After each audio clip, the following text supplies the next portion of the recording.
இது வந்து எடப்பாடியோட தன்னிச்சையான போக்குக்கு ஒரு சம்மட்டி அடுக்கு கொடுக்குற மாதிரி இவர் பிளான் பண்ணுறார். தேர்தலில் மனு கொடுத்துருக்கார்.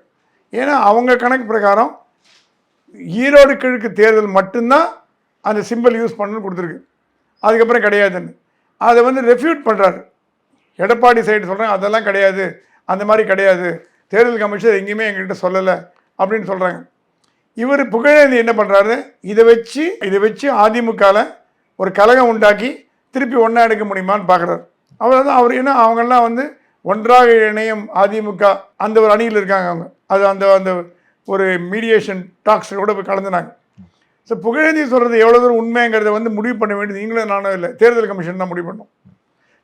இப்போது ஆக்சுவலாக பார்த்தீங்கன்னா இன்னொரு ராஜ்யசபாவுக்கு 10 நாள் டைம் இருக்குது, 15 நாள் டைம் இருக்குது. அதுக்குள்ளே தேர்தல் கமிஷன் முடிவு எடுக்குமா இல்லை இதை கடந்து போகுமான்னு பார்க்கணும். ஆனால் அவர் டெக்னிக்கலாக ஒரு பாயிண்ட் சொல்லியிருக்காரு. இந்த டெக்னிக்கல் பாயிண்ட் பிரகாரம் ஈரோடு கிழக்கோடு முடிஞ்சு போச்சு.